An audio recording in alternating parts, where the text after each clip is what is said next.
News 42 Kannada.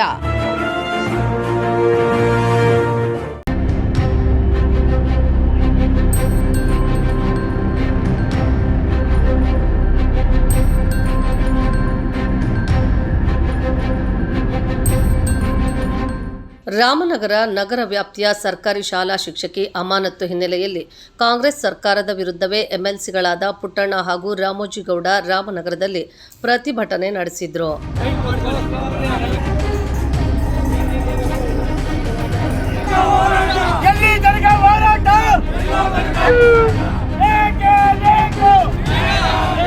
ಮೊದಲಿಗೆ Ramanagara junior college ಮೈದಾನದಲ್ಲಿ ಜಮಾವಣೆಗೊಂಡ ಶಿಕ್ಷಕರು ಮಾನವ ಸರಪಳಿ ರಚನೆ ಮಾಡಿ ಒಗ್ಗಟ್ಟು ಪ್ರದರ್ಶನ ಮಾಡಿದ್ರು.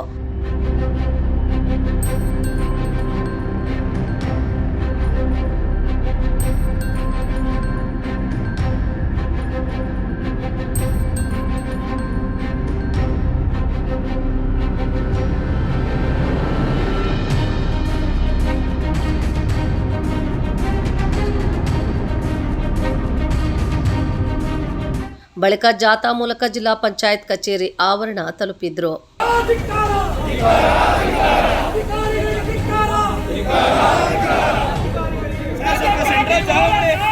ರಾಮನಗರದ ತುರುಪಲಾಯ ಸರ್ಕಾರಿ ಹಿರಿಯ ಪ್ರಾಥಮಿಕ ಶಿಕ್ಷಕಿ ಗಂಗಾಂಬಿಕಾ ಅಮಾನತು ಆರೋಪ ಹಿನ್ನೆಲೆಯಲ್ಲಿ ಒಗ್ಗಟ್ಟುಗೊಂಡ ಸಿಬ್ಬಂದಿಗಳು ಜಿಲ್ಲೆಯ ಎಲ್ಲ ಶಿಕ್ಷಕರು ಸಹ ಸಾಮೂಹಿಕ ರಜೆ ಹಾಕಿ ಪ್ರತಿಭಟನೆಗೆ ಹಾಜರಾಗಿದ್ರು.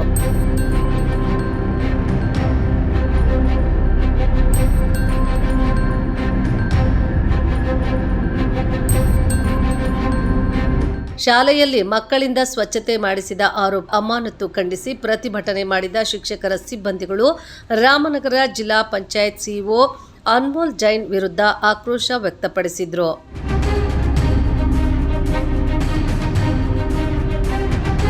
ನೂರಾರು ಜನ ಶಿಕ್ಷಕಿಯರು ಭಾಗಿಯಾಗಿದ್ದ ಪ್ರತಿಭಟನೆಯಲ್ಲಿ ಶಿಕ್ಷಕರಿಗೆ ವಿನಾಕಾರಣ ತೊಂದರೆ ಕೊಡುತ್ತಿರುವ ಅಧಿಕಾರಿಗಳ ವಿರುದ್ಧ ಪುಟ್ಟಣ್ಣ ತಮ್ಮ ಆಕ್ರೋಶ ವ್ಯಕ್ತಪಡಿಸಿದರು. ಎಲ್ಲ ಮಕ್ಕಳ ಐಕ್ಯೂನು ಕೂಡ ಒಂದೇ ಥರ ಇರೋದಿಲ್ಲ. ಎಲ್ಲರೂ ಒಂದೇ ಥರ ಪರ್ಸೆಂಟೇಜು ತೆಗಿಯೋಕ್ಕಾಗಲ್ಲ, ಯಾರೂ ತೆಗಿಯೋಕ್ಕಾಗಲ್ಲ. ಹಾಗಾಗಿ ನಾವೇನು ಹೇಳ್ತಾ ಇದ್ದೀವಿ ಅಂದರೆ, ಈ ರೀತಿಯಾದಂಥ ಕ್ರಮಗಳನ್ನು ಕೈಗೊಳ್ಳೋದ್ರ ಬದಲು ಒಳ್ಳೆಯ ಕಾರ್ಯಕ್ರಮ ಹಾಕೊಂಡು ಪ್ರತಿ ಶಾಲೆಗಿರ್ತಕ್ಕಂಥ ಸಮಸ್ಯೆ ಏನಿದೆ ಅದನ್ನು ಬಗೆಹರಿಸ್ಬೇಕು. ಟೀಚರ್ಗಳನ್ನ ಪಾಠ ಮಾಡೋದಕ್ಕೆ ಕೊಠಡಿಗೆ ಬಿಡಿ, ನಂತರದಲ್ಲಿ ಏನು ಬೇಕಾದ್ರೂ ಕೆಲಸ ಮಾಡಲಿ. ಇವತ್ತಿನ ಏನಾಗುತ್ತೆ, ಬರೋದು ಮಾತ್ರೆ ಕೊಡಬೇಕು, ಮೊಟ್ಟೆ ಕೊಡಬೇಕು, ಊಟ ಮಾಡಿಸ್ಬೇಕು, ಇವೆಲ್ಲವೂ ಕೂಡ ಮಕ್ಕಳಿಗೆ ಪೌಷ್ಟಿಕಾಂಶ ಆಹಾರವನ್ನು ಕೊಡಬೇಕು ಸರ್ಕಾರ ಮಾಡೋದು. ಇದೆಲ್ಲವೂ ಕೂಡ ಇವರೇ ನಿರ್ವಹಣೆ ಮಾಡ್ತಿದ್ದಾರೆ. ಇದಲ್ದೇ ಮಾಹಿತಿಗಳನ್ನ ಪದೇ ಪದೇ ಜಿಲ್ಲಾ ಪಂಚಾಯತ್ ಕೇಳ್ತಾರೆ, ಡಿಪಾರ್ಟ್ಮೆಂಟ್ ಕೇಳ್ತಾರೆ. ಇದನ್ನ ಪ್ರತಿ ದಿವಸ ಅಪ್ಲೋಡ್ ಮಾಡಬೇಕು. ಟೀಚರ್ಗಳು ಪಾಠ ಮಾಡೋದು ಬಿಟ್ಬಿಟ್ಟು ಮೊಟ್ಟೆನ ಎಷ್ಟು ಮಕ್ಕಳು ಕೊಟ್ಟಿವಿ, ಎಷ್ಟು ಗ್ರಾಮ್ ಇತ್ತು, ಎಷ್ಟು ತಿಂದಿರ್ಬಿಟ್ಟು ಅದನ್ನ ಎಂಟ್ರಿ ಮಾಡೋಕ್ಕೆ ಎಷ್ಟು ಬೇಕು. ಪಾಠ ಮಾಡಬೇಕು. ನಾನು ನಿಮ್ಗೆ ಒಂದು ಉದಾಹರಣೆ ಅಷ್ಟೇ ಕೊಡ್ತಾ ಇದ್ದೀನಿ. ಈ ಎಲ್ಲ ಪ್ರೋಗ್ರಾಮು ಕೂಡ ಟೀಚರೇ ಮಾಡಬೇಕು, ಪಾಠನೂ ಮಾಡಬೇಕು. ಅದ್ಮೇಲೆ ಹೆಂಗೆ ಬರುತ್ತೆ ರಿಸಲ್ಟು? ಅದಕ್ಕೆ ನಾನು ಹೇಳ್ತಾ ಇದ್ದೀನಿ, ನಾನು ಒತ್ತಾಯ ಮಾಡ್ತೀನಿ, ಇದನ್ನೆಲ್ಲವೂ ಕೂಡ ಔಟ್ಸೋರ್ಸಿಂಗ್ ಮಾಡಿ ಟೀಚರ್ಗಳನ್ನ ಇದನ್ನೆಲ್ಲ ಮುಕ್ತಗೊಳಿಸ್ಬಿಟ್ಟು ಪಾಠ ಮಾಡಲಿಕ್ಕೆ ಅವಕಾಶ ಕೊಡಿ. ಮಿಕ್ಕಾದ ಏಜೆನ್ಸಿ ಫಿಕ್ಸ್ ಮಾಡಿ ನೀವು ಸರ್ಕಾರದಿಂದ ಏನು ಮಾಡ್ತೀರೋ ಅದು ತಮಗೆ ಸೇರಿದ್ದು. ಈಗ ಮಕ್ಕಳು ಕಸ ಗುಡಿಸ್ಬಾರ್ದು ಅಂತಂದ್ರೆ ಯಾರು ಗುಡಿಸ್ಬೇಕು ಅದು ತೀರ್ಮಾನ ಮಾಡಬೇಕಲ್ಲ. ಸ್ವಚ್ಛ ಮಾಡ್ಕೋಬೇಕು ಶಾಲೆ ಆವರಣನ, ಅದು ಯಾರು ಮಾಡಬೇಕು ತೀರ್ಮಾನ ಮಾಡಿ. ಅದಕ್ಕೆ ಬೇರೆ ಎಕ್ಸ್ಟ್ರಾ ಸೋರ್ಸಸ್ ಕೊಡಿ. ಇಲ್ಲ ಅಂತಂದರೆ ನೆಗೆಟಿವ್ ಮೆಸೇಜ್ ಇದು. ಒಬ್ಬ ಹೆಡ್ ಮಾಸ್ಟರ್ ಆದವನು ಟಾಯ್ಲೆಟ್ ತೊಳೆಯೋದು, ಮಾಸ್ಟರ್ ಆದವನು ಕಸ ಗುಡಿಸ್ಕೊಂಡಿರ್ತಾನೆ ಅಂತಂದರೆ ಇದೇ ಬರೀ ಎಕ್ಸ್ಟ್ರಾ ಕೆಲಸಗಳು ಮಾಡಿಕೊಂಡು ಪಾಠ ಮಾಡಿ ಟೈಮ್ ಸಿಗೋದಿಲ್ಲ. ಸರ್, ಈಗ ಇದಕ್ಕೆಲ್ಲ ಸಮಸ್ಯೆಯನ್ನ ಪರಿಹಾರ ಮಾಡ್ಬೇಕಾದ್ರೆ ಸರ್ಕಾರ, ತಾವು ಕಳೆದ ಹಲವು ವರ್ಷಗಳಿಂದಲೂ ಕೂಡ ಶಿಕ್ಷಕರ ಪ್ರಯತ್ನಿಸ್ತಿದ್ದೀರಾ. ತಾವು ಶಿಕ್ಷಕರ ತಮ್ಮದೇ ಸರ್ಕಾರಗಳಿದೆ, ಸರ್ಕಾರದ ಗಮನ ಸೆಳೆಯುವಂತ ಕೆಲಸಗಳು ಯಾಕಾಗಿಲ್ಲ ಸರ್? ಸರ್ಕಾರದಲ್ಲೂ ಕೂಡ ನಾನು ಇಲ್ಲಿ ಬಂದಾಗಲೇ ಮೊನ್ನೆ ಮಂತ್ರಿಗಳಿಗೆ ಹೇಳಿದೆ, ನಿಮಗೆಲ್ಲ ಬಂದಿದ್ದೀನಿ ಅಂತ ಅನ್ಕೋತೀನಿ. ನಾನು ಎಲ್ಲಿ ಜಾಲಮಂಗದಲ್ಲಿ ನಾನು ಓಪನ್ ಆಗಿ ಸ್ಟೇಜಲ್ಲೇ ಹೇಳಿದ್ದೀನಿ. ನಾನು ಇದನ್ನ ಯಾವ ಮಕ್ಕಳು ವಿರೋಧ ಮಾಡ್ತಾ ಇಲ್ಲ, ಯಾವ ಪೇರೆಂಟ್ಸು ವಿರೋಧ ಮಾಡ್ತಾ ಇಲ್ಲ ಸರ್. ಈಗ ನಾವೆಲ್ಲ ಚಿಕ್ಕದಿದ್ರೆ ನಿಮಗೂ ಗೊತ್ತು, ನೀವು ಮಾಡಿರ್ಬೋದು, ನಾನಂತೂ ಮಾಡಿದ್ದೀನಿ. ಪ್ರೈಮರಿ ಸ್ಕೂಲಲ್ಲೇ ನಾವು ನಮ್ಮ ಇದನ್ನ ರೂಮ್ನ ನಾವೇ ಇದು ಮಾಡ್ಕೊತಿದ್ದೋ, ಹೊರಗಡೆ ನೀರು ನಾವೇ ಹಾಕ್ತಿದ್ದೋ. ಹೈಸ್ಕೂಲಲ್ಲೂ ಹಂಗೆ ಮಾಡ್ತಿದ್ದೋ, ಹೈಯರ್ ಪ್ರೈಮರಿಲೂ ಹಂಗೆ ಮಾಡ್ತಿದ್ದೋ. ಈಗೇನಾಗಿದೆ, ಈ ಮಕ್ಕಳ ಕೈಯಲ್ಲಿ ಮಾಡಿಸ್ಬೇಡಿ ಅಂತ ಅಂದ್ಬಿಟ್ಟು ಏನಾಗಿದೆ, ಎಲ್ಲ ಟೀಚರ್ಗಳೇ ಮಾಡಬೇಕು.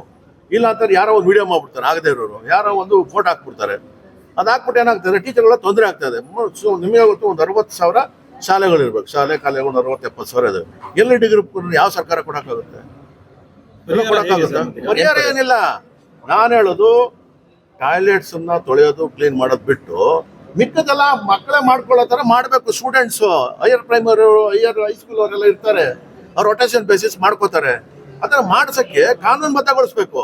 ಅದು ಅಲ್ಲಿ ಈಗ ನಂದನ್ನ ನಾನು ಕ್ಲೀನ್ ಮಾಡ್ಕೊಳ್ಳೋಕ್ಕೆ ಯಾರ್ದೇನು ಅಲ್ವಾ? ಈಗ ನೀವೇ ಯೋಚನೆ ಮಾಡಿ. ಈಗ ಅವ್ನ ಮಗು ಟಾಯ್ಲೆಟ್ ಹೋಗ್ತದೆ, 4ನೇ ಕ್ಲಾಸು ಮೈನರು ಟಾಯ್ಲೆಟ್ ಮಾಡ್ತದೆ, ನೀರು ಹಾಕ್ತೆ ಬರ್ತು, ಯಾರು ನೀರು ಹಾಕ್ಬೇಕು? ನೀರು ಹಾಕ್ಬೇಕಾ ಬೇಡವಾ? ಅಥವಾ ಮಗು ನೀರು ಹಾಕ್ತದೆ ಅಂತ ಹೇಳಿ ಅದೇನೆ ಯಾರೋ ಒಂದು ಫೋಟೋ ಹೊಡೆದ್ಬಿಡ್ತಾರೆ. ಅದನ್ನ ಆ ಮಗುದೇನು ತಪ್ಪಿಲ್ಲ, ಮಗು ನೀರು ಹಾಕ್ತದೆ, ಅದನ್ನೇ ಒಂದು ಫೋಟೋ ಹೊಡೆದು ಹಾಕ್ಬಿಡ್ತಾರೆ. ಇವೆಲ್ಲವೂ ಕೂಡ ನಿಲ್ಬೇಕು. ಈ ಥರ ಪ್ರತಿ ಮಕ್ಕಳು ಹೋದಾಗ ನಿಮಗೆ ಗೊತ್ತು. ಈಗ ಒಂದ್ಸಲಿ ನೀವು ಔಟ್ಸೋರ್ಸಿಂಗ್ ಮಾಡಿದ್ರು ಅನ್ಕೊಳ್ಳಿ, 200 ಮಕ್ಕಳು 300 ಮಕ್ಕಳು ಇರ್ತಾರೆ. ಅಲ್ಲೇನಾಗ್ತದೆ, ಟಾಯ್ಲೆಟ್ ಬೆಳಗ್ಗೆ ತೊಳೆದೋಗ್ಬಿಟ್ರೆ ಯೂಸೇ ಮಾಡೋಕ್ಕಾಗಲ್ಲ. ಎಷ್ಟೋ ಸ್ಕೂಲ್ಗಳಲ್ಲಿ ನನಗೆ ಗೊತ್ತಿರೋ ಮಾಹಿತಿ ಪ್ರಕಾರ ಹೆಣ್ಣು ಮಕ್ಕಳುಗಳು ನೀರೇ ಕುಡಿತಾ ಇಲ್ಲ. ಯಾಕೆ ಅಂದ್ರೆ ಟಾಯ್ಲೆಟ್ ಹೋಗ್ಬೇಕು, ರೆಸ್ಟ್ ರೂಮ್ ಹೋಗ್ಬೇಕಾಗ್ತದೆ. ಆನೆಸ್ಟಾಗಿ ಹೇಳ್ತಾ ಇದ್ದೀನಿ ನಾನು.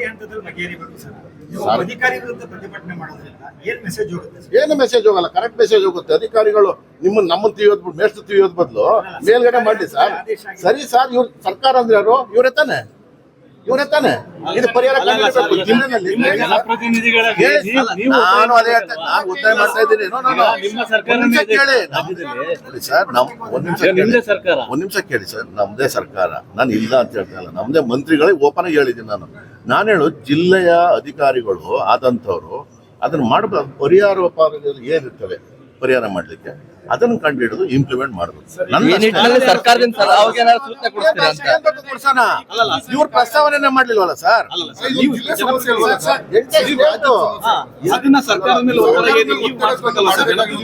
ನಾವು ಸರ್ಕಾರ ನೋಡಿ, ಸ್ಪಷ್ಟವಾಗಿ ಬರ್ತದೆ. ಈಗ ಒಂದ್ ನಿಮಿಷ ಕೇಳಿ, ಮಾಹಿತಿ ಕೊಡ್ತಾ ಇದ್ದೀನಿ. ಈಗ ನಾನು ಪ್ರಿನ್ಸಿಪಲ್ ಸೆಕ್ರೆಟರಿ ಕೂಡ ಮಾತಾಡಿದ್ದೀನಿ, ಮೊನ್ನೆ ಮಂತ್ರಿಗಳು ಇಲ್ಲಿ ಬೈದವರು ಕೂಡ ಮಾತಾಡಿದ್ದೀನಿ. ಒಂದು ಸ್ಪಷ್ಟವಾದಂಥ ಒಂದು ನಿರ್ದೇಶನ ಕೊಡಿ, ಸುತ್ತೋಲೆ ಮುಖಾಂತರ ಹೇಳಿದ್ದೀನಿ. ಇವತ್ತು ನಾಳೆ ಬರ್ಬೋದು ಅನ್ಕೊಂಡಿದ್ದೀನಿ. ನಿನ್ನೆ FD ಸೆಕ್ರೆಟರಿ ಅವ್ರ ಹತ್ರನೂ ಕೂಡ 3/4 ಗಂಟೆ ಡಿಸ್ಕಸ್ ಮಾಡಿದ್ದೀನಿ, ಇದು ಹೆಂಗ್ ಪರಿಹಾರ ಮಾಡ್ಬೋದು ಅಂತ. ಇದು ನಿಮಗೆ ಗೊತ್ತು, ದುಡ್ಡು ಕೊಡ್ತೀವಿ ಅಂತಾರೆ. ನಿಮ್ಮೂರಿನ ಸ್ಕೂಲ್ ದುಡ್ಡು ಕೊಟ್ರೆ ಹೆಡ್ಮಾಸ್ಟರ್ಗಳಿಗೆ ಟಾಯ್ಲೆಟ್ ಒಳಗೆ ಯಾರು ಬರಲ್ಲ. ಪ್ರಾಕ್ಟಿಕಲ್ ಇದು.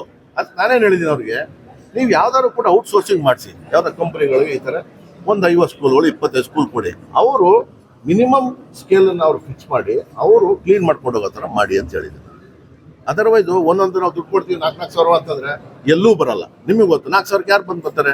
ಇವತ್ತು ಹಳ್ಳಿಗಳ ಕಡೆ ಯಾರು ಟಾಯ್ಲೆಟ್ ತೊಳೆಯಕ್ಕೆ ಬರೋದೇ ಇಲ್ಲ. ನಾವು 25 ವರ್ಷದಿಂದ ಈ ಸಮಸ್ಯೆ ಪರಿಹಾರ ಆಗ್ತಾ ಇಲ್ಲ. ಸರಿ ಸರ್, ಏನು ಮಾಡಬೇಕಲ್ಲ.